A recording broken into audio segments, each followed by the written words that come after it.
Hello everyone and welcome to the snack bar. Something weekly planets tidbits whatever.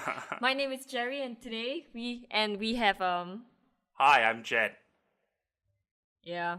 This is not our second time recording this. Way to pull back the curtain. Pay no attention to the man behind the curtain. Yes. Okay, so today we're going to talk about Ready Player One, Yeah. which is going to be really really fun. Lots But to talk before that, about. Yes, before that, we talk about your favorite movie? my favorite movie of the this year. Jedd? Yeah, my favorite movie of the year is Pacific Rim Uprising. Yes.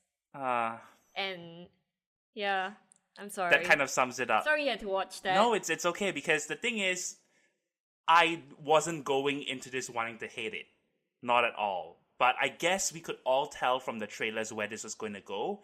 So it's disappointing but not surprising. Like, this is 100% a studio job. Like, you can tell what they did was they took a very beautiful, very heartfelt kind of nerdy genre piece that Guillermo del Toro made, and then they completely crush it up and put it through the studio machine, and it comes out as this production line, franchise-ready movie that's supposed to start a whole new series. It's a next generation story. We're fast-forwarding 10 years. We're sort of pushing aside everybody from the first movie. That's all not important now. Look, shiny things. Which is, so both of us, did you like the first Pacific Rim? You did, right? A lot? I really did. Yeah, I love Guillermo del Toro, and I think that he's the kind of guy who can work with material like that. And if you gave it to someone else, it would be very, very cheesy. It would be very soulless, and it would be Transformers. But because it's him, it's not, It reminds me of a certain movie we're going to review later. But yeah, I think the story for the first Pacific Rim was just okay. But what really came across was the love for making this film. You can tell that it's a passion project. You can tell how much he loves mecha fights and he loves, monsters versus robots. And you can almost hear him giggling at the back seat there as everything was happening, and it's so childlike and amazing. And when I first saw the trailer, I was like, this looks terrible. It really did, because it was so sleek. And the point of Pacific Rim was not sleek. It's supposed to look rough and weird, but it's fun. And from the trailers, nothing came across as that. Yeah, Guillermo del Toro. And it looks like he right, did explicitly say he wanted a used future. He wanted a world that was rusted, that was lived in. Things were kind of creaky and falling apart. They've been at it for many years. So this movie completely rejects that ethos by making everything very shiny. And I think you were telling me about how someone took the silhouettes of the Jaegers in the first film and put them side by side, and it took the silhouettes of the Jaegers from this one, and all the personality is gone. All the design has been homogenized. So you really lose a lot of the charm of, like, when you look at each of the Jaegers in the first movie, you can kind of tell what the personality is like and the kind of traditional stereotypes they're supposed to reflect. And there's a bit of a joy in that. Like, when Guillermo del Toro said that Gypsy Danger is supposed to feel like a World War II bomber, and then the way he walks is supposed to feel like a gunslinger, like John Wayne. So he's got a very confident gait. And then you got Channel Alpha, which basically has a nuclear cooling tower on top of his head. So all of these cool ideas, and then they strip all of that away, so it's all very much like it's been done by a toy company in this one. Yeah, it definitely comes across that way. Yeah, and that sucks though. go The ahead. film didn't do that well.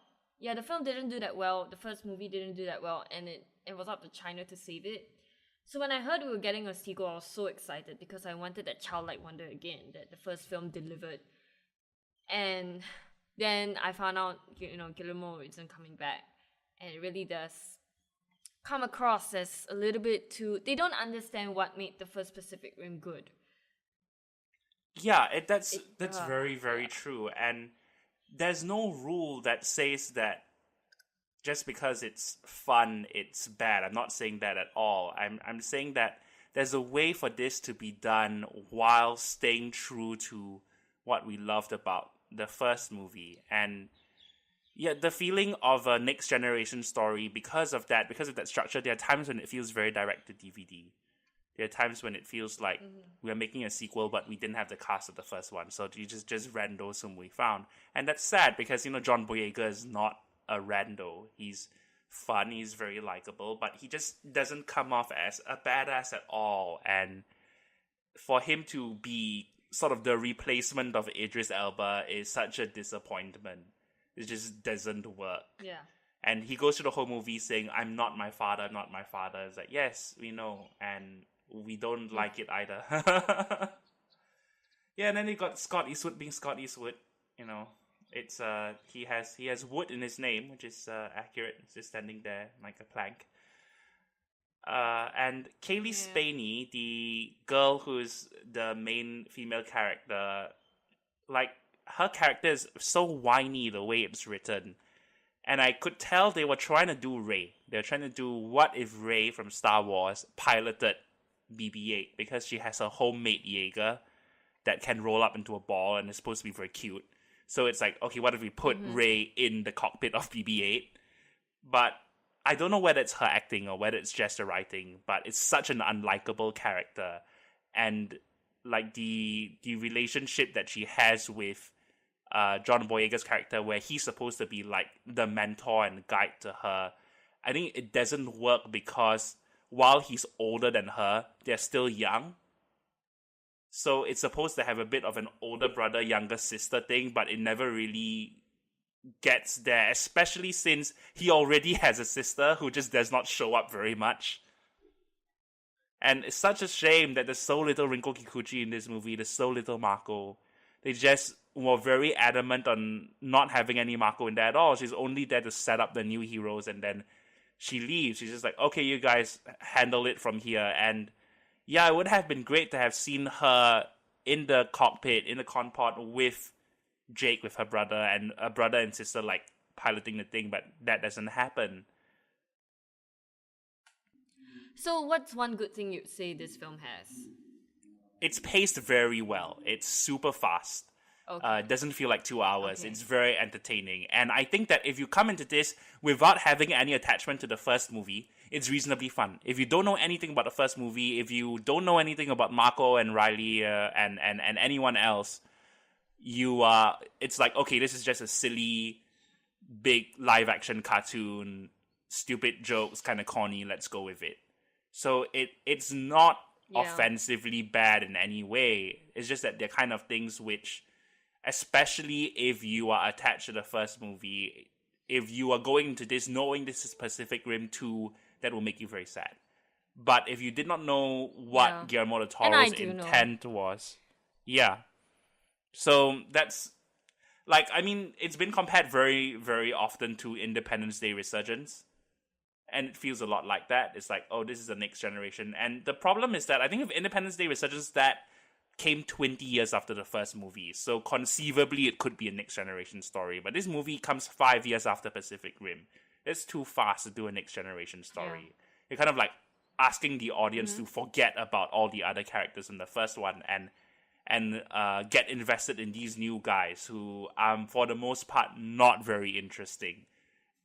And I mean, okay, to be fair, Charlie Hunnam in the first movie wasn't very interesting either, but he wasn't actively annoying, and a lot of the characters in this movie are very annoying, and they have kind of a space cadet vibe, where it's all these young students, and they're all in the bunks, and they're like bullying each other, and at the end they have to go and save the day, and it's that sort of formula is just so soulless. Yeah. And yeah, it's very obviously super backed by China. You got China pandering woman, Jing Tian, who is in a lot of legendary movies. She was in Kong Skull Island, and she was in Great Wall, and she's here, and she has a very big role that she is not good in it at all. Like, she's supposed to be the head of this big Chinese industrial company that is manufacturing the next generation of Jaegers. So this is a character who's supposed to have a commanding presence, maybe you're supposed to be a bit suspicious of her, like what are her motives, but all of that doesn't work. Yeah, okay. Yep. I am probably gonna have to watch this because Lucas really wants us to watch it. So. The things That's we nice to do know that for it's love. brisk. Yeah. Well, anyway, I saw Black Panther. You did? Finally. Yes, after you did see Black 2 Panther. months. And I quite liked it. A little bit overhyped for me. I don't blame the movie, I blame myself. Yeah, you watched it like more than a month out. So by this time, it's already crossed $1 billion and taken over the world and everything. Yeah. Yeah. And I feel like, okay, it is not my favorite Marvel film, but it is the most important one because it stars a black character, and it's not a black character suffering like a lot of Hollywood films do. They are empowered, and I do like seeing a different role that they give to black actors, that they're not always the victims. Yeah, it's not 12 Years a Slave. Yeah. And I think it is very cool that Yeah. it is a black director as well, Ryan Coogler. And it's not The Help. It's not The Help, yeah.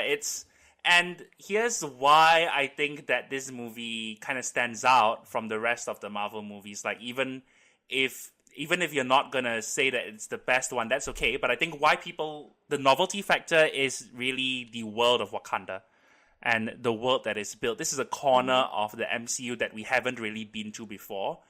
And a lot of these Marvel movies have kind of been feeling samey, so they need to have a bit of a new angle to kind of give it that spark to set it apart. And this definitely has that. You see them going crazy with all the designs. Really, really beautiful mix of Afrofuturism with the traditional elements. It's like, what if an African country had been completely untouched by colonialism, had this technological advancement of the vibranium, had been left to evolve on its own?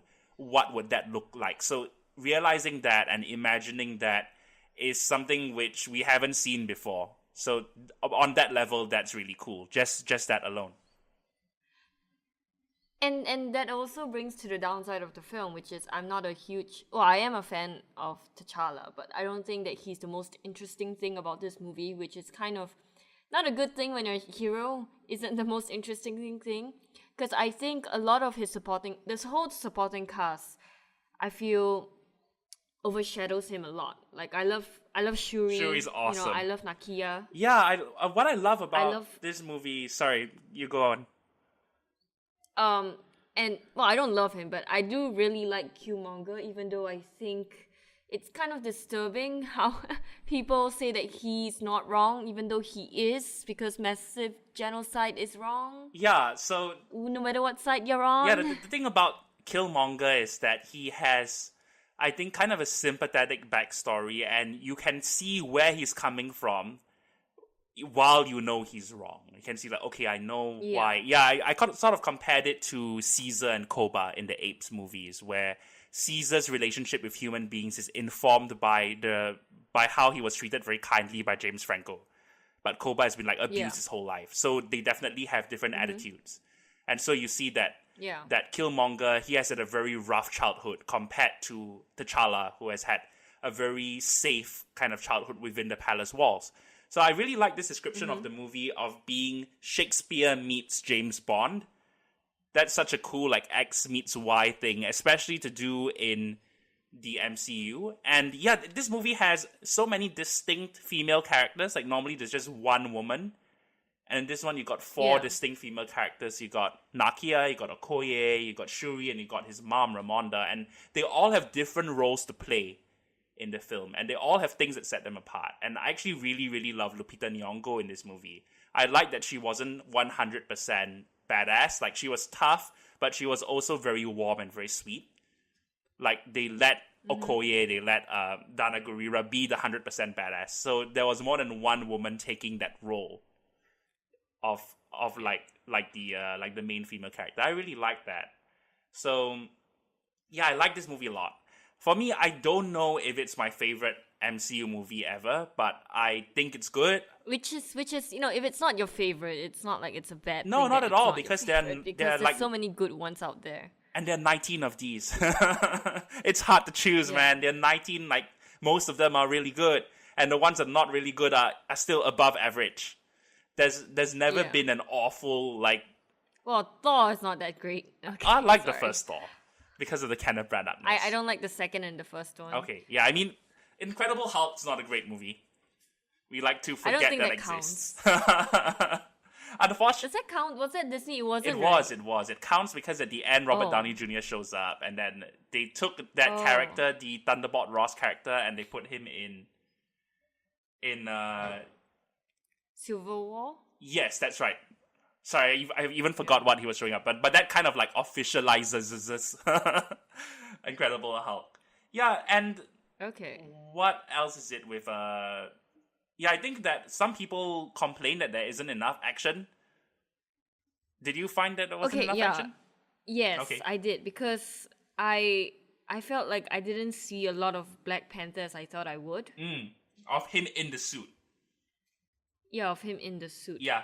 Which is fine. That's I don't fair, mind it. Yeah, I think for me, like I like that these movies are kind of a sandbox for the filmmaker. Ryan Coogler, they let him have final cut, which is kind of staggering to me. That's very, very cool of Disney to do. They put enough faith in him, and he is 31 years old, very young filmmaker, and he's created like single-handedly the highest grossing movie with an entirely black cast and with a black director. I think the previous record holder was Fast 8, which was F. Gary Gray.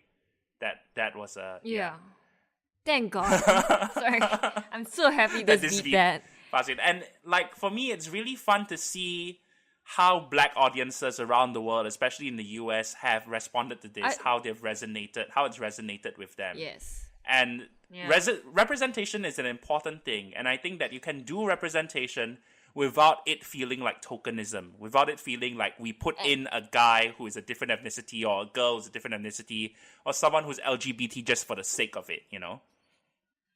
And I do like how it sort of parallels what Trump, is doing, except obviously T'Challa is so much better than Trump, which is, you know, they don't want to bring in people because they're afraid that they'll bring their problems in with them. And it also shows like that's humanity, that's not just white people. People in power are always scared of helping others, I guess, because they're scared that they'll bring their problems with them as well. And I like that you see this sort of conflict. You understand why he has this conflict, whether you believe that he should have done something or not. And I do like that side of it. It's not like, oh, black people are so much better than white people in this film. It's like, no, we are all humans. We all make stupid decisions or we all make selfish decisions. And it's just up to us whether we become a better person and, you know, decide to help others or help ourselves. And I really appreciate that about the film. Yeah, to that end, I really like the treatment of Martin Freeman's character, where there are some moments where, you know, there's a bit of humor in him feeling very awkward that he's the only white guy, and everyone else, and he's like the fish out of water, and he doesn't really know what's going on. But towards the end of the movie, they give him something to do, and they give him a role in the climax of the film that isn't like he's just there to be made fun of. So I really like that. I thought that reflects a level of maturity in the film's handling of race. Yeah, there is a lot of respect in this film, and that's what I really like about it. I was so afraid because social media kind of colors your perception of different things, and I feel like a lot of people are so in order to prove that their side is right, they bash on the other side so much more. A lot of us versus and them. I think it's very unfair on both sides. Yeah. And by the way, if you haven't seen this show called Crazy Ex-Girlfriend, they have a song called "Let's Generalize About Men," and I feel like that summarizes social media in a nutshell. It's really good. Rachel Bloom, I love Rachel Bloom. Rachel Bloom's a genius. Yes. Yeah. Oh, like. Okay. Yeah. Okay. So let's go on. Speaking of one geek to another, let's go on to Ready Player One. Okay, yeah. What is Ready Player One about, Jedd? Ready Player One is based on the 2011 novel of the same name by Ernest Cline. So this takes place in 2045. The world has kind of all gone to crap. It's a dystopia. Everything's been destroyed. Lots of people are living in slums in the US. And one of the people who is living in one of these slums, he's named Wade Watts. He's a teenager. He's played by Ty Sheridan. And so to escape from the drudgery of everyday life, he puts on a virtual reality headset and he enters the Oasis, which is a virtual reality world. So within the Oasis, you can be anyone, do anything, go anywhere. So that's where everybody hangs out. The creator of the Oasis, James Donovan Halliday, played by Mark Rylance, he's passed away a few years ago, and he set up this whole Easter egg hunt. Basically, if you're able to solve the puzzles, find the keys, and reach the Easter egg, you inherit his fortune of $500 billion and gain control of the Oasis. So naturally, everyone wants to win this. And the main opponent that Wade faces are the Sixers. So the Sixers, this army of basically slaves, and they are working for the company IOI, which is run by Nolan Sorrento, played by Ben Mendelsohn. So he is this greedy CEO who wants control of the Oasis for himself. So Wade's allies within the game include H, his best friend, who's played by Lena Waithe, Artemis, this girl he has a crush on, who's played by Olivia Cook, and then they got Daito and Shoto, played by Win Morisaki and Philip Chow. So together they are known as the High Five. So that's kind of their team. And they've got to face a whole bunch of obstacles. They've got to solve the puzzles. And at the same time, Wade is being courted by Nolan Sorrento. It can't work for me. I'll give you everything you want. In order to finally find the Easter egg and win the game. It's a tough movie to summarize. So, I do not like this book. Yes. I do not like you the are book not it's alone. based on. You are not alone. Yeah. Yeah, and I feel really bad because I also found out a lot of people do not like this book. And sometimes I feel like I hate on things before they become popular to hate on, and then I'm like, guys, it's not that bad.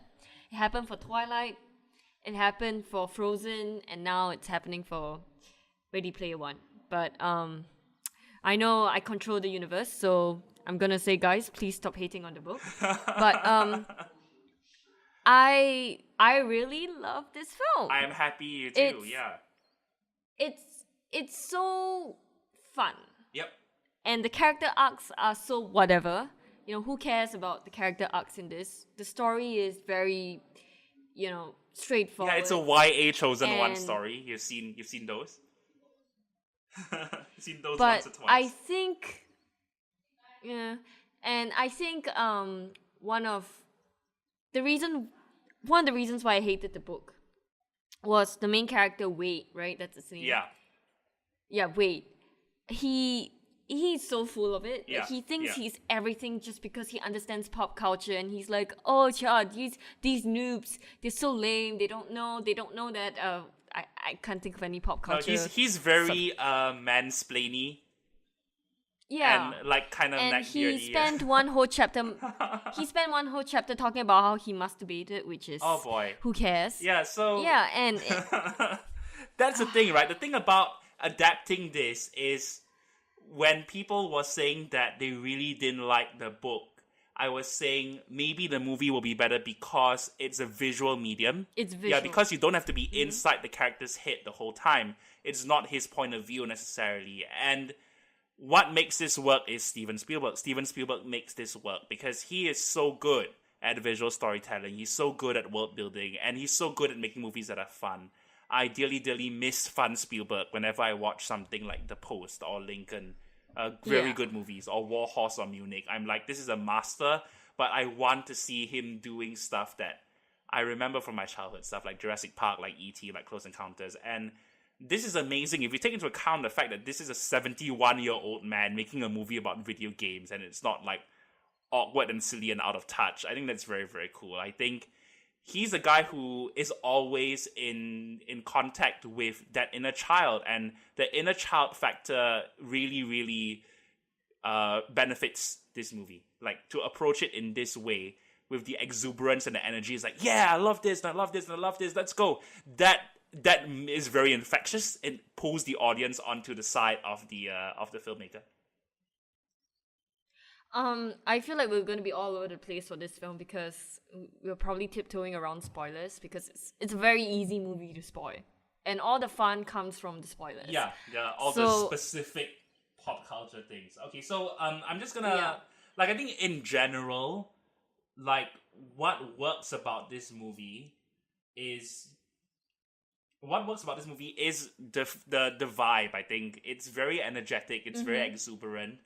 And it kind of feels a lot like Spielberg doing one of his older films, like, a bunch of kids on a mission, but dressed up in a high-tech sheen.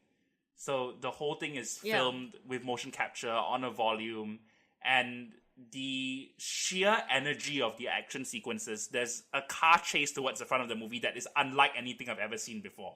When I watched it, I was like, even better than Speed Racer, you might say. yeah, and when I watched it, I was like, this is insane. The way it's choreographed, and I think Steven Spielberg is a gamer. So you get a lot of the feeling of this is made by someone who understands video games, who understands the mentality of people who play video games, who understands the appeal, very importantly, of video games, who understands why people play video games. So I think it would not work if you had a filmmaker who doesn't really get that making this movie, which is a big love letter to gaming culture in general. Yeah, there's a version of this movie which could be super, super judgmental. There's a version of this movie which could be like, you're all idiots, what are you doing, wasting your lives? And I think what really works is the way that the Oasis is constructed. It really feels like, okay, this is a place that would demand 100% devotion. This is a place that once you're in it, you're never gonna leave. You're just gonna waste your whole life in here because it's so cool. And they did a really, really good job building that out. One interesting thing I found about the world in the book was that they actually use it for real world things. So people go to school there, people go to work there in the Oasis, and people are living in that. And I thought like the story was going to go, we have to live our life, because unlike the people in the film, the people in the books don't move at all. So they're just staying there motionless half the time and, being in this world. And it's not healthy, and I don't like that the book doesn't address that. To run away from your problems. Does it? There are a lot of aspects of this story which I feel like could be super dark. This really, really could be a Black Mirror episode. Like, the whole idea of the slaves, the Sixers, the indentured servitude of the IOI, like, the company can collect your life because you can't pay debt. So there's a lot of stuff about this which is the dystopia, which is very dark. Yeah, but the film does address that. Yes. So I'm okay with that. The film addresses that, but it doesn't really focus on that, because I don't think that's who Spielberg is as a filmmaker. Like, Spielberg wants to focus... he's more of the happy... Yes, he wants to focus on the adventure. And I think that... I was fine with that. Yeah. I think he makes a very convincing case for why the story should be told the way it's told. But I would also like to see something like this told in that super dark point of view, you know what I mean? Yeah. Yeah. Oh, what was I about to say? Yeah, I like the Oasis stuff. They were really fun. I love the car chase scene in the beginning. I love the second thing that they had to do. We won't spoil that. That was really, really fun. You watched it during a critic screening, right? I watched it during a preview. So it was a night screening. There were other people in the hall. And how were your audiences in that? I think they were pretty responsive. I think a lot of people did freak out at some points. Some people did laugh, but not everyone got everything, which is understandable, because this is a movie where it's not meant for everyone to get everything. And I feel like if you watch the whole movie just obsessing over what you get and what you don't get, it's hard to enjoy it. And that's, I think, the danger of a movie that is built so heavily on references, is that people obsess about the references, but the references are supposed to be kind of an extra, powdered sugar on the top. I had a very good audience, thank goodness. Cool. Because they were quiet when they were supposed to be quiet, but when it came to the parts where you're supposed to clap and cheer, they were cheering and they were clapping, especially during one part of the climax, the big battle scene. I'm not sure whether you know what I'm talking about, where a certain character decided to come in and be a character from a very popular I mean, series. that is in the trailers, yeah. And that definitely would get a reaction in this part of the world. And yeah, exactly. And something happens at the end, right? And then there was a plot twist, and the audience were like, yeah. "Oh my gosh!"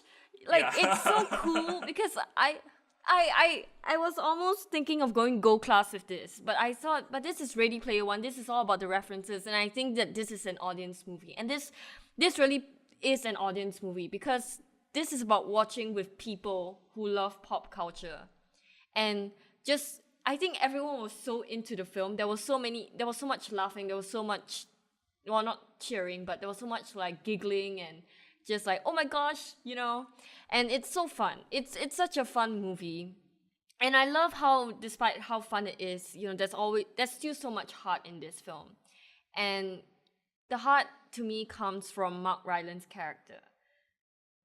I have to admit, I was very salty when he won Best Supporting Actor for Bridge of Spies. the Berlin Wall movie. Bridge of Spies, yeah. Yeah. Because I wanted Sylvester Stallone to win. Oh, for Creed, yeah. But I'm so happy that he continues working with Spielberg. He's such an amazing actor. Yeah, he's such an amazing. Sorry, Tim. What's his name again? Shoot, Tom Hanks. Yeah. Sorry, Tom Hanks. Yeah, he's done with you. I loved him in this. Because as a creator, I'm not a creator, but as someone who follows creators, it's always they always seem like really humble people who are always so surprised that someone played their game or someone watched their movies.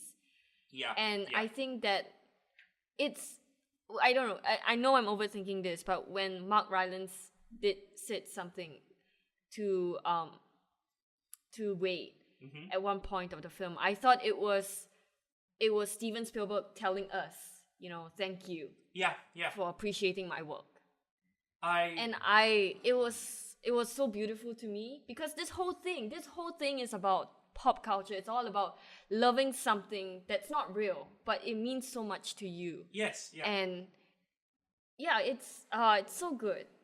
Okay, so as in the story isn't good, but the heart of the film is so good. It's about loving. Oh, it's so good. Sorry. It's really Go all on. Spielberg. It's like what makes it work is all Spielberg. And the character that Mark Rylance plays, James Donovan Halliday, his arc and his relationship with Ogden Morrow, played by Simon Pegg, that was what I connected with the most. Like whenever they showed the character, when they it's kind of interesting. In the beginning, they show his funeral, and it's very darkly funny in a way that is very unlike what Spielberg normally does. And then you're like, okay, this is a strange sort of character, but they give you a little bit more, they give you a bit of information about him. And a key part of the movie is Wade going back through the archives and looking at like all of his diaries and all the documentary video footage of his entire life and piecing it together. And that gives you a bit of backstory. And for me, it's very interesting to see how Spielberg portrays creators in his films. Like, the example that comes to mind is John Hammond from Jurassic Park. In the novel of Jurassic Park, John Hammond is a very amoral sort of bad guy. He's just like a bad guy. He's a lot more like Nolan Sorrento in this movie. But in the movie, he's Santa Claus. He's very warm and cuddly, and he means very well, and he made a big mistake, but it's not really his fault. So I think Spielberg sees himself in that kind of a character, and Spielberg sees himself in a character like Halliday. And what is so fantastic in a meta sense about this film is this is a film in which Steven Spielberg, one of the most influential pop culture creators in recent memory, is paying homage to so many other influential pop culture creators. And that feels like the highest honor you could get. It's like Steven Spielberg acknowledged me and acknowledged the impact that my stuff has had on the world, and acknowledged that people like my stuff, and what a great honor that is. So you can imagine like the creator of Battletoads just sitting there seeing Battletoads on the big screen and going like, wow, that's cool. My creation is in a Steven Spielberg movie. Yeah. I also like the villain. He's very campy and fun.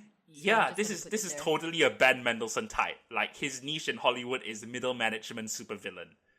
And he's great in this. He's so great. I especially love his avatar. that his avatar is just like Is it bizarre? Oh, sorry, hang on. We shouldn't say that. no, I don't think it's anything on purpose, but it's just like a buff guy. So it's just like it's what he imagines himself to look like in his head.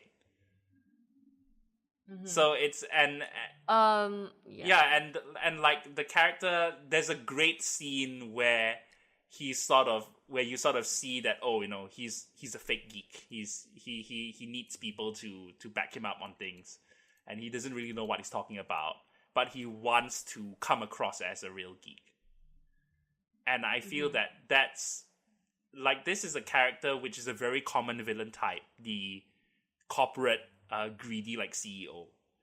But the setting of the movie is really what makes a lot of it work. There's sort of one scene where they kind of pull a surprise on you, and it looks like it's one thing, but it's not really that thing, and that can only be done within this setting. Yeah. So I think that a lot of the storytelling, it works because Steven Spielberg understands the mechanics of video games. And he understands, and he's able to articulate that in a way that doesn't seem mechanical, that it doesn't seem like he's explaining X and Y and Z. And there are a lot of tiny little references to things that you wouldn't necessarily expect. And for me, the big question is, if you take this movie and you strip all of the pop culture references away, does it work? And the answer is yes and no. Yes, in that it is a quest movie, so it follows all the quest movie chosen 1YA tropes. But no, in that it is a movie about the love of pop culture. It's a geek power fantasy. It's like, what if your adoration for useless things, your knowledge of useless things, saves the world? And I'm speaking as someone who loves a great many useless things. So I think that's something which resonates with people, which people kind of connect to. And it helps that really, really the douchiness of the main character is played down a lot. Like, I really liked Ty Sheridan in this movie.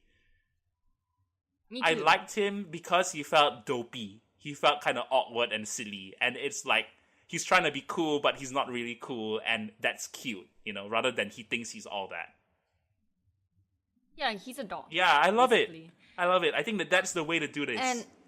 And that's the way to do this character. I think my biggest problem is the Wade and Samantha relationship, but whatever. I can't be bothered with that. The love story is absurd. Yeah, it is absurd and it is stupid, but it is also very easy to ignore. That's the best part. Like, I have heard someone describe this as Twilight for like white gamer boys, and I see where they're coming from, but at the same time I disagree, because in Twilight the love triangle is the backbone. In this one, the romance that he and Artemis have isn't really a backbone. And I think the movie, it tries to acknowledge that he's being very silly by just falling head over heels with someone he doesn't even know what they look like in real life. But in the end, it's like, also, Hollywood. She's Hollywood ugly, by the way. Yeah, she is. Just saying. Like the whole device of her having a port wine stain of the birthmark. It's like, that's totally Hollywood ugly. The actress reminds me a little bit of Emma Watson, like a more approachable Emma Watson. Yeah, so I think she's... I think it's... Yeah, you can see that, right? I think they're going to push her in a lot of things from now on. And she's very... She is a good actress, though. She was in a Me... Yeah, she was in Me, Earl, and the Dying Girl. Oh, that's right. Yes. And I really liked her in that.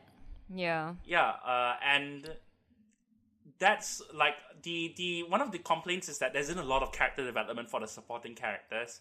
And I understand, but at the same time, I kind of get it. Like, you don't really... The Asian kids are there to do kung fu, or just to do martial arts.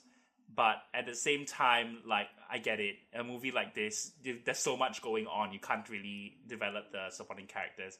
Apparently, the Asian kids have a very tragic backstory in the book, but we sort of bypass all of that. I love the character of H. I thought H was a really cool, like, best friend character, and the whole idea of him having this big garage that he's just maintaining all of it, all the vehicles and gadgets and stuff, and the big thing that he's working on is the Iron Giant. And it's just like, just see the torso there and the legs separated and just like welding it. It's just so cool.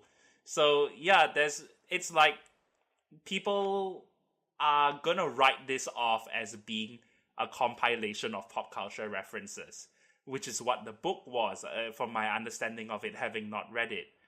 But it is a lot more than that, and I wasn't sure it would be. Yeah, I wasn't sure it would be going into it. It's just that when the early reviews came in, It's not really a best of, to be honest. It's because that's what the book is. The book is, hey, remember this, remember that. The film doesn't rely on pop culture. The pop culture thing is in the background. yeah, The whole point of this film is about being a geek and owning that. Yeah, and I'm not sure whether, because I don't know how to say this, but the plot doesn't rely on your knowledge of pop culture. You can get through it without being confused, except for one part, to be honest. But I feel like even if you have no prior knowledge to that movie, you can still go through it. It's just, it's an Easter egg for people who do love the film, because the whole sequence itself was fun. Because that scene, like, if you don't get what's going on, then you don't have the, oh no, that's about to happen kind of feeling that you do if you know the source material from which they're quoting. But at the same time, that setting was just not supposed to be the main quest. Yeah, that's right. It was meant to be distraction, and the main quest that they're supposed to do is about being human. It's not about whether you knew that movie or whether you knew that source material. It's about, real life, and I do like that. Yeah, I mean, I think that as an audience member, you can feel lost. You can feel like some of it is going a bit too fast, it's going a bit over your head, and you can feel a little bit left out, that you're not getting everything. So that's why I would say don't try to get everything. And don't make that your focus. Just let it carry you along, and what you get, and what you don't get. And I think that there's an enjoyment in that. But even if you don't get it, I feel like they have done enough iconic things that you will get it even though you've never seen the source material. Like the final fight, I've never seen the fight where everyone was cheering at. I've never seen both. Like, I don't know what those two films are about. Right, yeah. But yeah. I could feel the fun, Yeah, I think, like, it's cool. Even if you don't know what it is, it's cool. It looks cool. It feels cool. Like, if you watch the car chase and you don't recognize a single thing in there, you don't recognize the DeLorean, you don't recognize the bike from Akira, you don't recognize the Interceptor from Mad Max, you don't recognize the Batmobile. How do you not recognize the Batmobile? But you don't recognize the van from the A-Team. Okay, let's say you don't know any of those cars or vehicles in that scene. It is still a cool scene.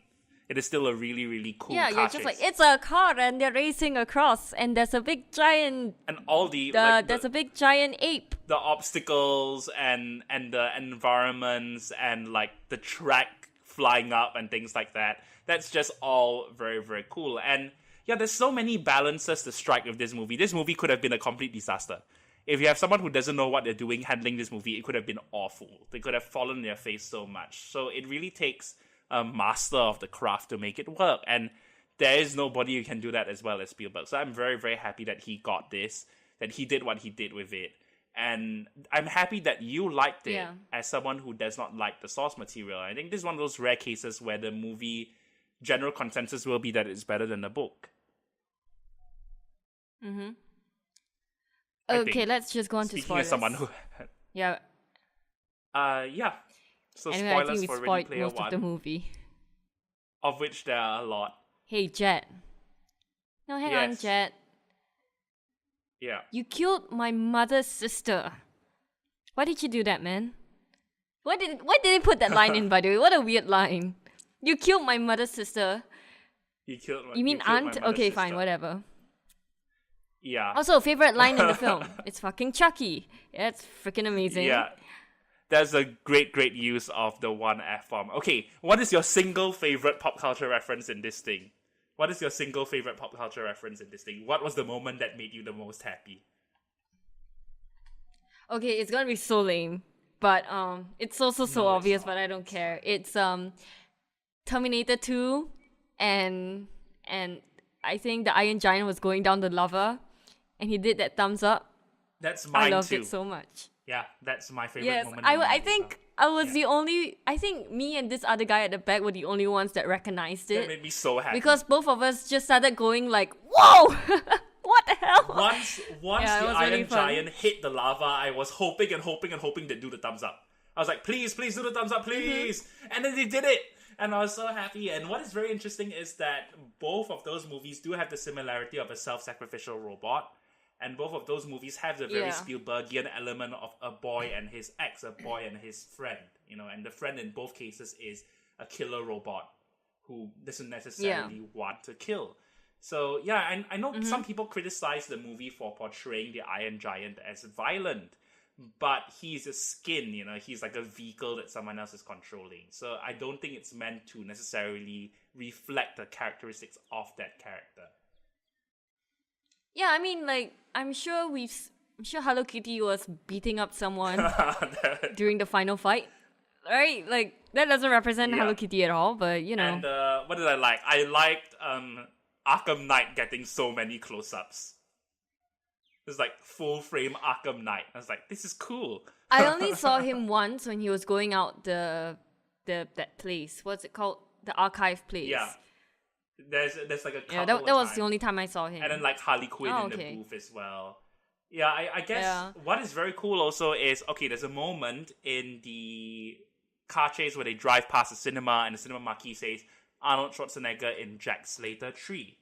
So this is a reference to Last Action Hero. Did you watch Last Action Hero? Yeah. No, I didn't.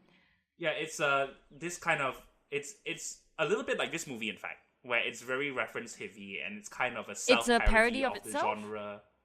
Yeah. Yeah, it's a parody of the action movie genre, and it stars Arnold Schwarzenegger as a fictional action hero, and this kid goes into the movie. So the kid knows all the tropes and all the mechanics of the movie, but the characters in the movie don't. And that movie was written by Zach Penn, who co-wrote this movie. So it was Ernest Cline. Oh, okay. Ernest Cline, the co-writer of this movie and the writer of the novel, he snuck that in without Zach Penn knowing. So he put that in as a surprise. So Zach Penn watched the movie and did not know that that's there really was going to nice. be a reference to Last Action Hero. So I thought that was really, really cool when I went to go and look that up. Okay, obviously the one that got the biggest clap was when he changed to Gundam. Gundam, yeah. And yeah. And they held the pose. People were like, oh my god. They held the pose. Like, yeah. And that was great. And the other scene that got the biggest reaction was when he had the extra life. Yeah. And I thought Oh, it was really smart. Because so coins, extra life. And yes, that's right. yeah, and it was so fun. This film is so fun because the audience was so into it and they were laughing and cheering. And I think it's not so much that they and okay, hang on. There was one part where he was in the vehicle and they kept banging against the van. And he was trying to put the key in, and you could tell that the entire audience was just tensing up. They're like, "Come on, dude, just put the key in." And everyone in the film was doing that as well. Yeah. So it was yeah. really, really fun. Like it's such a feel-good movie, and everyone was so into it. And that's why I think that this is such a great film to watch in the cinemas. What else was there This to talk movie. about? So, sorry, I'm gonna jump in with that because.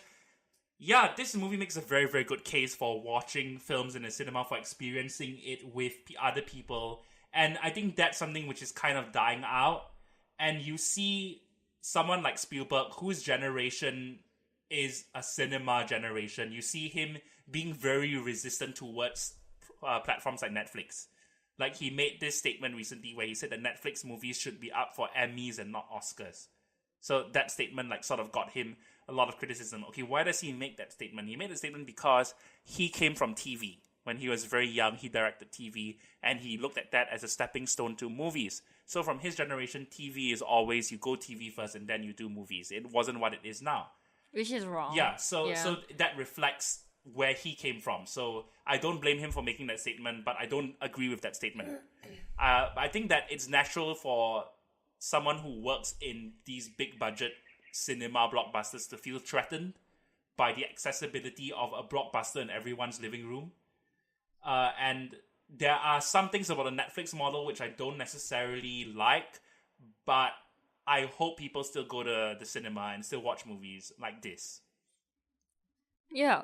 And this film demands so much of your attention because it's such a blink and you'll miss type of film. Yeah, it's And like, it really, it sort of rewards you for being invested in it. It rewards you for sticking with it and hanging on. And this film is pure exhilaration. You just feel so good unless you're super cynical after you're done with this film. And I think like a lot of people are cynical because of the source material. Because Parzival is such a douche. And and they're like, how good can this be? But I really, really hope people who hate the book give the movie a chance. Because a lot of what doesn't work is because it's a book. It's exactly. It's because it's an internal monologue. And the marketing for it sucks too, because they make it look like they're just relying on pop culture and they're just relying on nostalgia. But the whole film is fun. I mean, yes, they do sort of rely on pop culture, but it's not the heart of the film. The heart of the film is you love something that someone else made. And that's beautiful because they're not real. But you can connect to these things, and there's nothing wrong with that. Yeah, I really, really like that, yeah. Yeah, like, it's like when, I remember when Carrie Fisher passed away. A lot of people are like, what about the children in Africa or whatever? But it's like, yes, those children in Africa, you have to remember about them, but those kids grew up with someone like Princess Leia in an era where the princesses were seen as damsel in distress. And there she was holding a gun fighting back. And that meant so much to so many kids. So it's because you can relate to them that those characters mean a lot to you. And I love how this film is so... because I think the biggest problem with the book is that there's this weird superiority to people who don't like pop culture. But this has none of that. This has, if you love pop culture, good for you. Because this film is for you. And it's such a love story without the cynicism of the book. And I love it so much because I'm on the internet, I'm on forums every single day, I see people thinking that their opinions are so much better than others. You look at The Last Jedi and you see how many people think that just because your opinion differs from mine means your opinions mean nothing because they're not my opinions. And I think that that's such a terrible part of geekdom, where we love something too much and we forget about the human side of ourselves. It's the curse of the comment section. Mm-hmm. It's like, the worst of it is born out in comment sections. That's what comment sections are like. Because everyone's saying, no, I've got this right, you've got this wrong. And I think, like what you're talking about... Sorry, go ahead. That's what the whole book was. It just felt like a comment section on people who... I guess maybe he was bullied as a kid for liking nerdy things. So the whole book felt like, if you don't like these things, you're lame. And I'm going to be rich because I know all these nerdy things. Yeah, but this film didn't feel like that at all. This like superiority, this kind of geekier than thou thing. And the tone... The thing is that Spielberg is not like that. His movies have never been like that. And this movie feels so inclusive. It feels like so welcoming. It's like, yeah, come, join. And that is so sweet. We're having so much fun. Yeah, that is the way a movie like this should be done.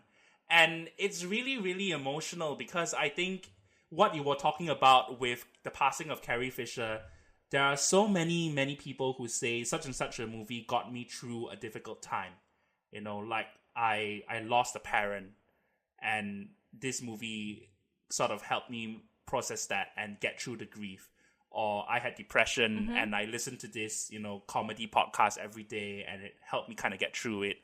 And even, there's a documentary about Back to the Future and Dan Harmon said that his parents watched Back to the Future. They had divorced and they got back together after watching that movie. So pop culture has a lot of power. And this is a movie that acknowledges that power. It's a lot of power in shaping our world. And I think that we are living in an age where nostalgia is deployed very cynically, where nostalgia is another tool in the marketing arsenal. And that's not a problem. Disney? Sorry? Yeah, that's not a problem in and of itself. No, I was just blaming Disney. Yeah, like we see that. And the thing is that how do you transcend that? sure, you are banking on someone spending money on this because it reminds them of something that they liked when they were kids.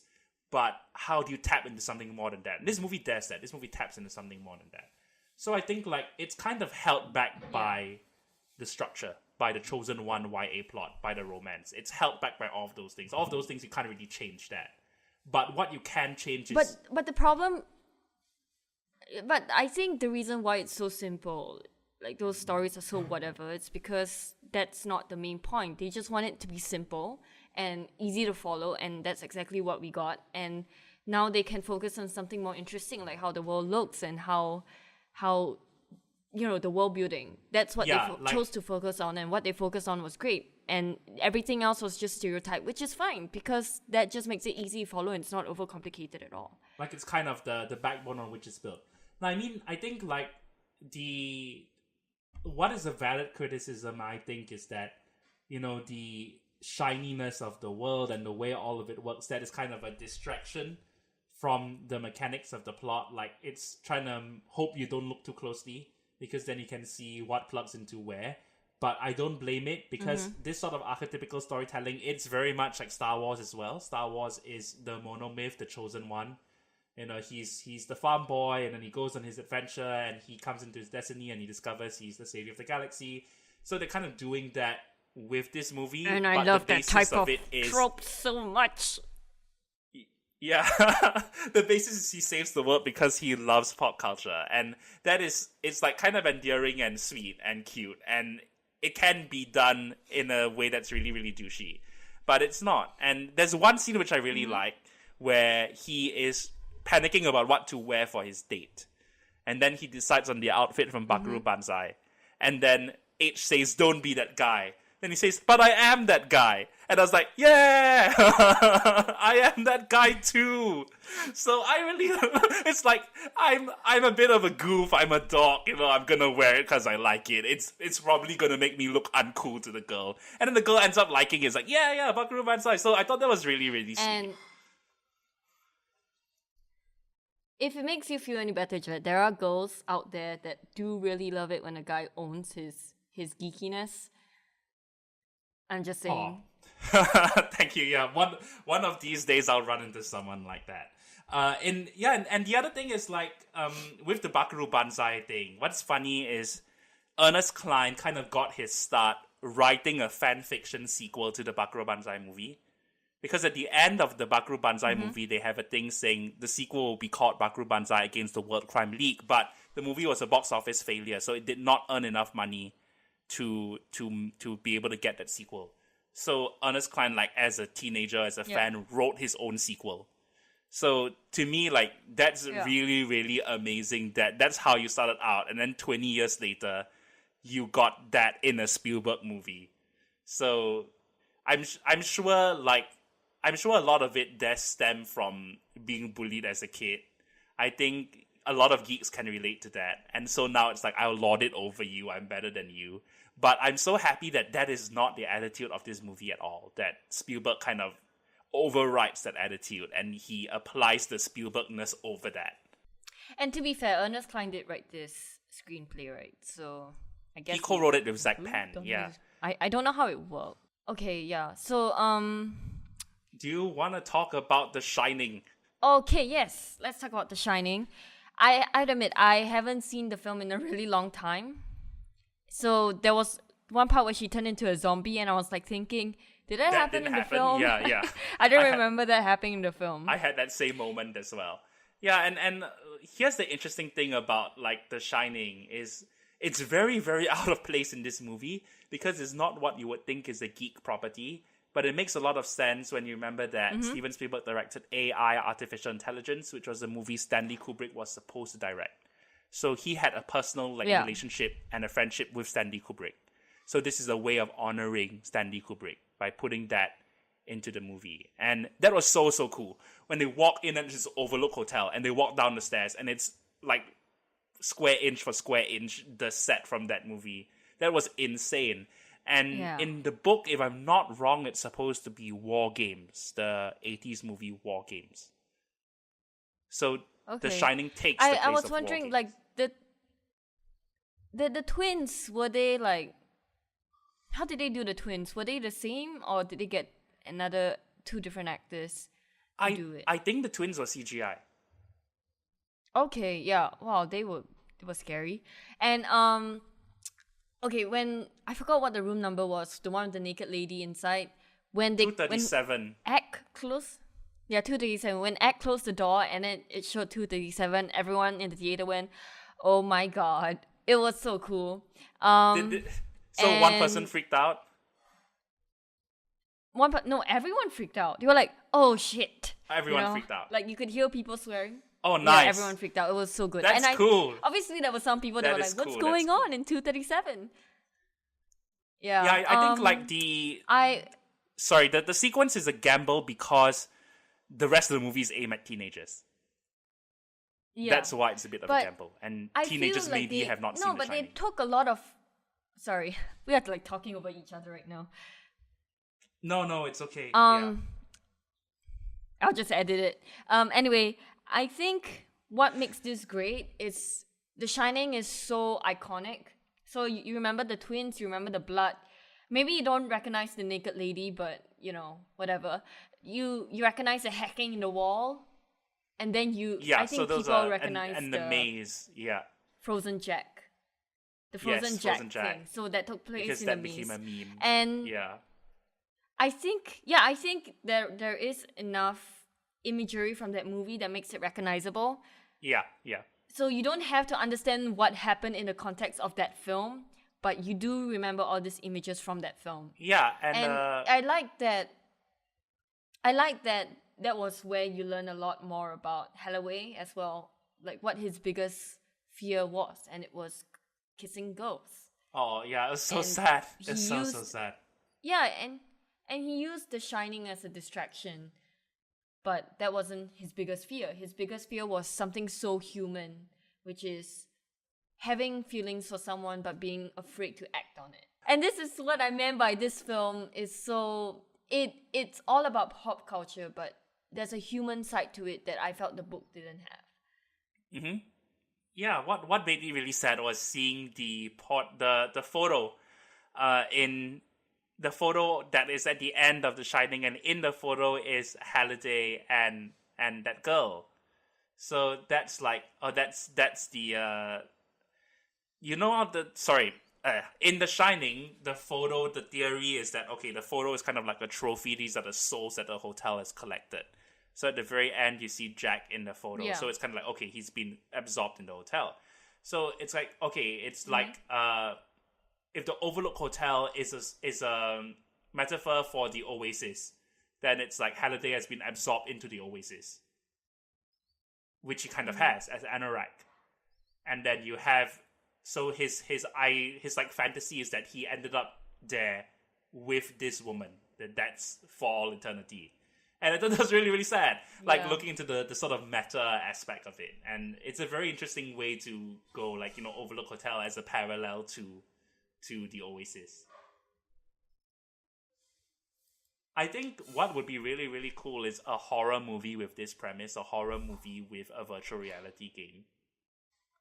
I'm pretty sure there is something like that, right? If you die in the game, you die for real. There's this game called this movie called, I think it's called Stay Alive, that was kind of like that, but it was very cheesy because it was done in the early 2000s. So it's like, if you die in a video game, you die under similar circumstances in real life. It was around the Final Destination time.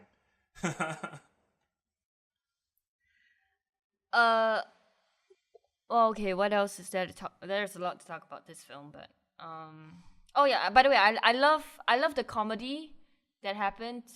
Like, everyone was in The Shining and everyone's freaking out. Yeah. In the IO. The Sixers. Is it called IOI? Yeah. You saw all really of them just freaking out on the floor. I want to go to the Zemeckis Cube. That made me very happy. The what? The Zemeckis Cube. Yeah, sorry. Yeah. So Robert Zemeckis is the director of Back to the Future, which was produced by Steven Spielberg. So I think Ernest Cline had to convince Spielberg to put Back to the Future in, because Spielberg said, I don't want to overtly reference anything I've directed. He ended up referencing Jurassic Park, and I think that's about it. What was kind of funny is that he apparently couldn't get permission to reference Close Encounters of the Third Kind even though that is owned by Warner Brothers. Yeah. Another thing is Yeah. that a problem... And he directed it. He directed it, yeah. That was strange. So another thing is the problem with a movie which has so many references in it is that what is missing sticks out to you more. Right? So what is missing? Disney-owned stuff is missing. Nintendo stuff is missing. So it's like... Oh, Nintendo was there. Just in the background. Oh, okay, cool. Allegedly. Like, I was looking know. for, like, Mario. Oh yeah, I was looking for Mario Kart. I was looking for Link. Like, is someone gonna throw a banana out or something? Link isn't in it. He's okay. I don't think Link will be in it. Yeah, and it's like, so they mention, just like they mentioned Mario Kart, they mentioned the Millennium Falcon, and you kind of see like an X-wing. Yeah. But there's a I saw an X-wing conspicuous lack of Marvel. And it kind of made me happy to imagine a world where there's only DC. But okay, what was really, really cool? Yeah, so it's weird though, because like the biggest thing that stood out to me were the two things that I love the most, which is obviously Nintendo and Disney, as in they're not in the forefront. Yeah. So yeah, you said what I thought. Yeah, that once you have referencing everything, the things that they couldn't get a hold of stick out a bit more.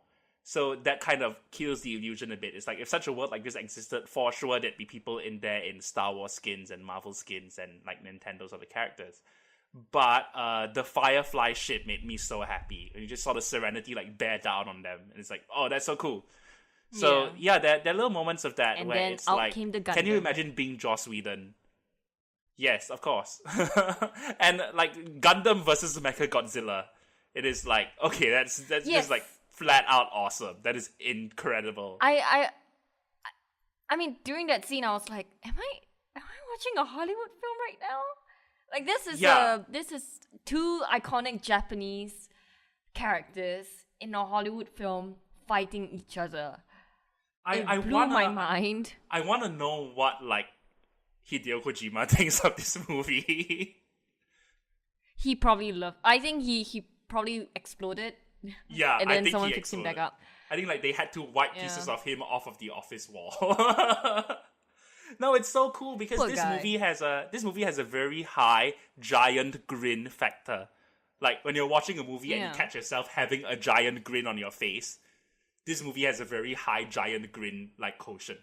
So I think that Spielberg is good at that. He's I think the reason why people like Wade, not necessarily because he's a fantastic character, but because you're just so feel good about this film that you're like, the film wants me to feel for this guy. Okay, I'll do that.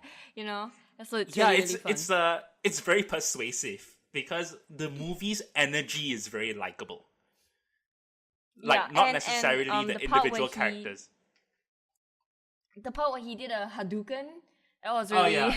that was so unnecessary, but I loved it. Yeah, I was going like, yeah, I mean, you've earned it by this point.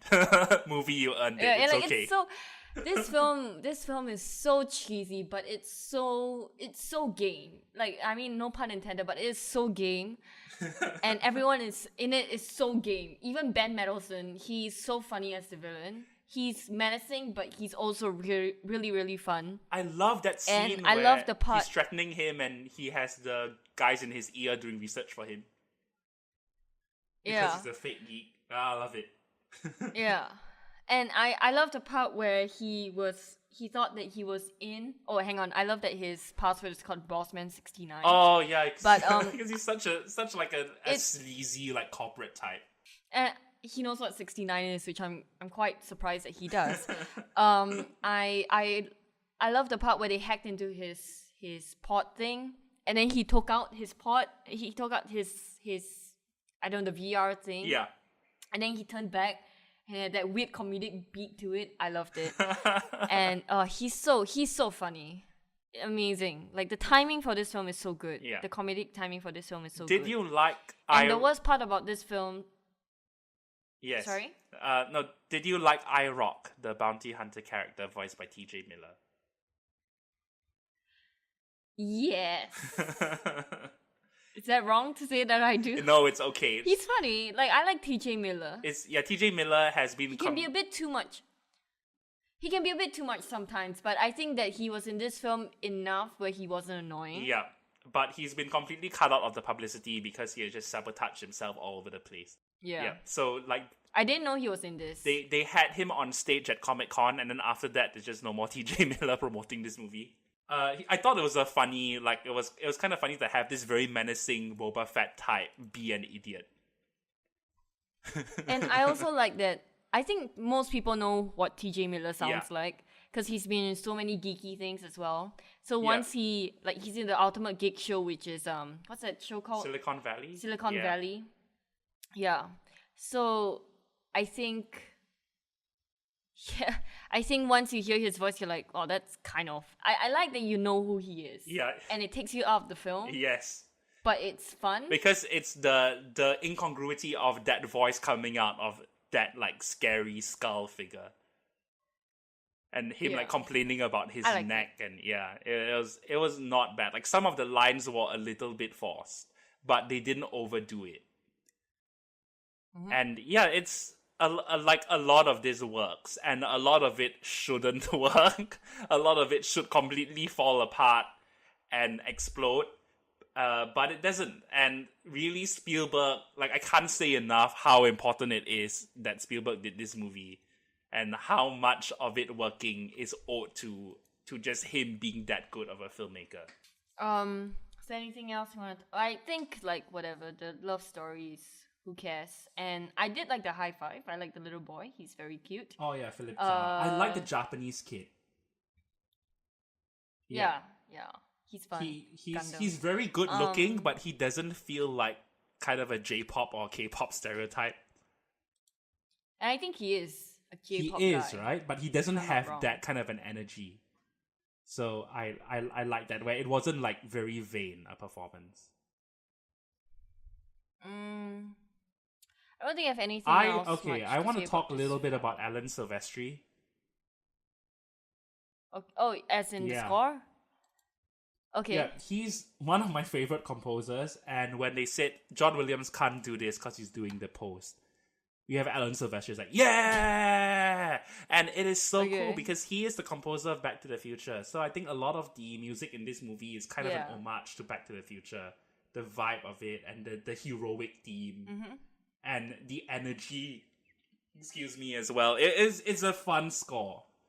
And it's not an overly reliant on synth, which is the temptation when you do a movie about video games. There is a lot of an orchestral element. But at the same time, I'm very curious as to what John Williams' version of this would have. I think the theme would be much more memorable. I can't remember the theme right now, but I did remember liking the music. It's just not...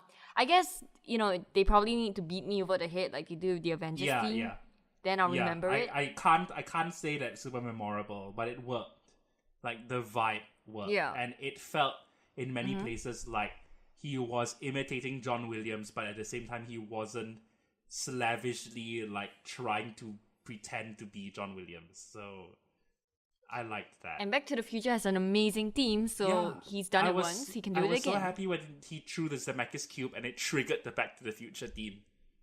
Like, he chose the cube, it goes, dun, dun, dun. Like, And then, they call it, like I really like that when he won the first challenge and then he went and spent all his money on stuff. I like that scene because I think that's super relatable. Mm-hmm. Because it's like, he's a bit of a doof. And so characters like this are always kind of more or less Mary Sue's, but he makes so many mistakes. And I like that he did. Yeah.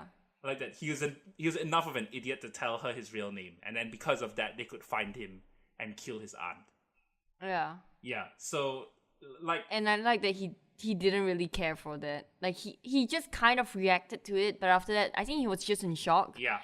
It wasn't really much of an emotion. But whatever. The douchebag boyfriend of the aunt is Ralph Ineson from The Witch. He is the dad from The Witch.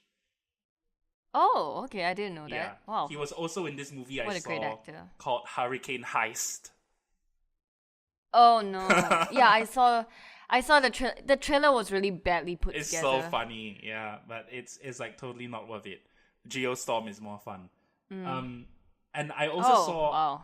Sorry? No, anything that's worse than Geostorm is saying something. That's true. Yeah, I also saw A Quiet Place, so I kind of wanted to talk about that in the beginning, but You bitch! I'm so jealous of you.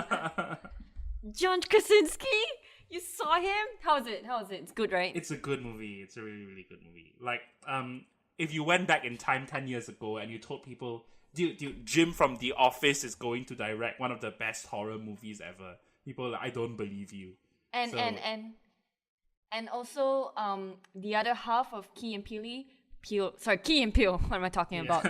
It's gonna win With for an Oscar for best screenwriting. screenplay. Yeah. Best original screenplay. Yeah, for horror film. Yeah, that would have been. No one would have believed you. Yeah, so that's really interesting, is because I think this movie has so much heart, and it works because That's what you care immensely about the characters in A Quiet Place. I think. For what we lost with Pacific Rim, we got Ready Player One. Yeah, that's how I feel. Yeah, and it's so interesting and I hope this film doesn't do that well, because I don't want a sequel to this film. I don't think it needs a sequel. I would like it to not have a sequel. It doesn't need one, but that doesn't mean Hollywood wouldn't try to make it one. That's true. If it makes money. Yeah, and because I can almost guarantee you Steven Spielberg is not directing the sequel. Yeah. Because he's 71 years old and he has projects lined up until the end of time. Like Indiana Jones. Yes, and the kidnapping of Ricardo Mortata and That's What I Do, and he already has all of these things which have been lined up for ages. So if there's a sequel, and he's doing West Side Story. Yes, that's true. So he has conceivably movies to last him until he's 90. He's amazing. I would love to meet Steven Spielberg. I'm a humongous Spielberg fanboy. I'm just like unapologetically like, this is the greatest. I love it. Because it's so commercial, but he's so good at it. There's so much heart. And he knows... He has heart. He knows how to tell a story. He knows how to get you invested in the story. There's a lot of imagination. It really captures... It like transports you to another place. And that's what Ready Player One does very well. It's very transportive. It's very immersive. You kind of surrender yourself to the world. Also, just learn that Alan Silvestri... How do you pronounce his name? Yes, he composed the Super Mario Brothers movie. So that's a fun fact. Yeah, he did a lot of stuff in the 90s. I forgot about that. I think he did the best MCU theme, which is Captain America's theme. Oh, I thought you were talking about the Avengers. The Avengers theme is not bad, but Captain America's theme is better. The dum da da dum dum dum dum da da dum dum dum da da da da da. That's him. So that's like the only song I remember from Captain America is the Who's Star Spangled Band. It's like yeah, Star Spangled Band. Something for America, and then he just rhymes America with America every line. That's so great. Yeah, so I think that's the end of our that kind of Ready Player One. Player One. I felt like we talked so many good things about this film, and this film definitely does have flaws. Yeah, but I was saying, the film is so sweet and so sincere that I cannot help but look past all the weaknesses it has, especially with how they treat the female character. Exactly. Sorry, but at least there is another good female character that's there. There's H, and I really like that. I think that casting Lena Waithe is such an unconventional thing to do. That kind of a best friend character would normally be a dude, and it's so cool that it's not, and that he's kind of like, oh, he's a bit surprised to find out that she's not a dude, and then he's like, okay, cool, and like the part where they're all in the van and the van chase at the end, that felt so old-fashioned Spielberg. Like, you gotta outrun the bad guys. All the kids are trying to escape the bad guys who are adults, and they're trying to take advantage of them. It's so great. I really, really like that. And then he's in the back of the van, like, in the rig, still trying to complete the game. Yeah, it's like what he was saying is that it does have that energy and that sincerity and that earnestness to paper over the flaws and to power through the flaws. And I really, really want like a prequel about Mark Rylance and Simon Pegg. And I love that relationship so much, and it's so sad.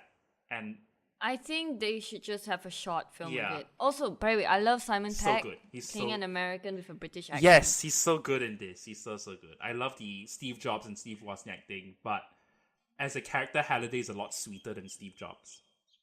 Like every time you see him, you feel like very protective over Halliday.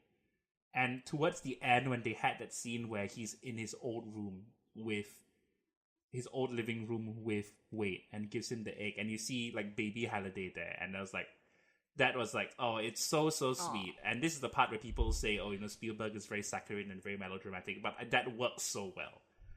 That was like, this is what the whole thing has been building to. It's not about the quest, it's about the love for the stuff. It's about having enjoyed it, having played it, and that was so beautiful. Yeah, and I think because there was one part in my life where I just stopped playing games, and from what I think I was like 12 or something, and I wanted to focus on my O levels, so I just stopped playing games entirely, and I came back once I reached 17, and that was when I realized, everyone stopped playing games because it was fun. They started just talking about, frames per second. They started talking about how high quality this film is and story and that kind of stuff. And to me, it felt weird to come back because I always thought games were always about gameplay. It wasn't about being the best. It was about having fun. And I think I related to what Halliday had to say. Yeah, I totally... don't just play the game. I'm sorry, don't just win the game. Play the game. Have fun with it. And that's what... And frame FPS is good. Like, I want a stable frame rate whenever I play a game, or else it'll be terrible. And I can't tell what I'm doing. You want the game to be functional, yeah. Yeah, but I think that's why I still love Nintendo so much, because they are always gameplay first, and how good it feels to play this game. So, like, when people tell me, oh, it's only 30 frames per second, I'm like, okay, but is it fun?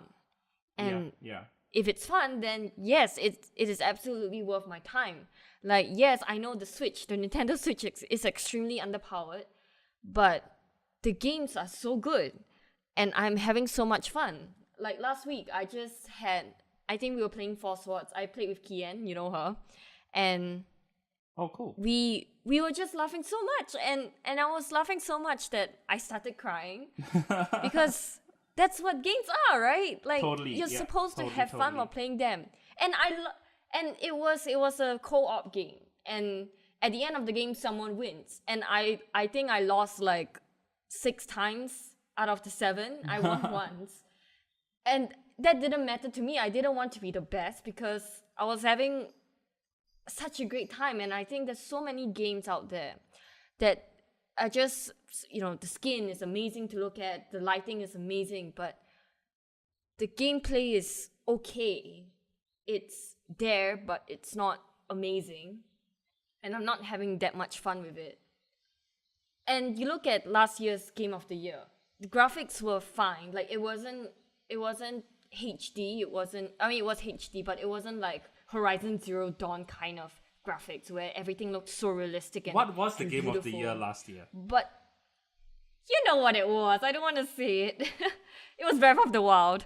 But yeah, but I forgot. But the core gameplay, the sense of adventure was there. And I think that's what brought people in. It wasn't really the graphics, it was the gameplay. And when I watched this film and he talks about how you don't finish a game, the last part of the quest was have fun playing it, explore and just enjoy the game for what it is. Then, I got chills. Yeah, I got chills when he talked about adventure, finding the invisible dot, bringing the invisible dot back. I got chills. Yeah. I love that it boiled down to something so low-tech. This is why I hate achievements so much. It's because they give you this list, and it kills me that I don't have things checked out. So instead of playing it because I love the game, I play it because I just want it off my checklist. To complete and I cannot the ignore that objectives. because it's Yes. yeah, it kills me whenever there's an empty checklist that I don't have. Mm-hmm. But when you don't have that achievement, that you just play it because it's fun and you discover things because it's there for you to discover.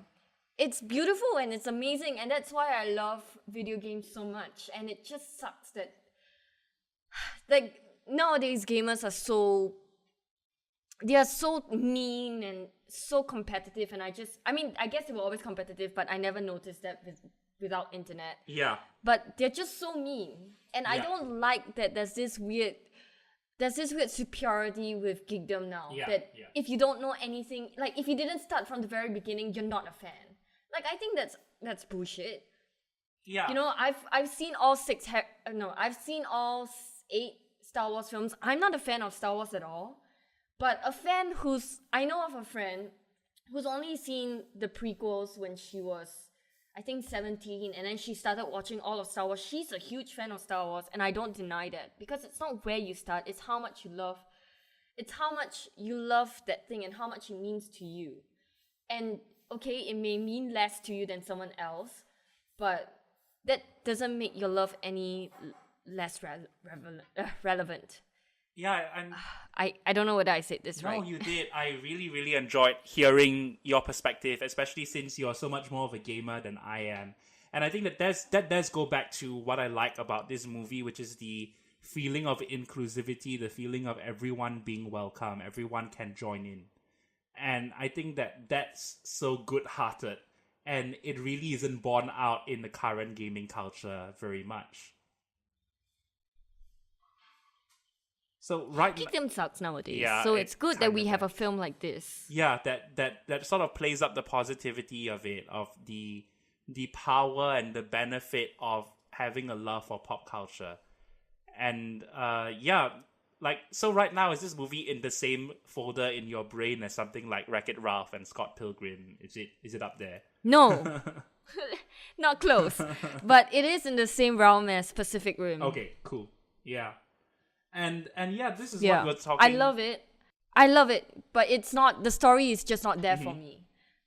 For me, Wreck-It Ralph is absolutely Wreck-It Ralph is so good. Like, I think, like one of the best parts of the film was when he was breaking the car. And that didn't felt like emotionally manipulative like most Pixar films. But you felt it because that was a thing that they built together. Yeah. And now he's destroying it. That they really, really sold that relationship between him and Penelope. Yeah, and I think like this goes back to what we were talking about during the Tomb Raider episode about how video game movies haven't been great, but movies which use the vocabulary of video games have actually been more successful. Things like Jumanji. And I think that this movie does use the vocabulary of video games very effectively, and it knows what it's doing. Yep. Yeah. Great film. I'm film. so glad I really you liked it, having not liked the book, and I hope people who didn't like the book do give this a chance. Mm-hmm. Yeah, it's Spielberg. It's so weird because this is such an opposite of what the book is. Yeah, isn't it? That's interesting, right? How the adaptation, it can have the same plot, but the attitude is so different. Mm-hmm. All right, I think that's it. We ran past 1.5 hours. Okay, so I have no idea what's next week. What's out next week? I think Rampage or something. Ugh. Next week. Oh wait, no, Rampage is 19 April. Yeah, 5th April is A Quiet Place, Hurricane Heist, The Titan. All right, then we're watching A Quiet Place. John Krasinski, let's go, baby. That'll be fun. Yeah, that'll be an interesting. I didn't know it was next week. Yeah, okay. That's next week. Okay, this will be so fun. All right, we'll do that. Oh man, it's only 90 minutes. It's a very short movie. Yeah. Okay. Yep. So see you next week. Bye-bye. Bye.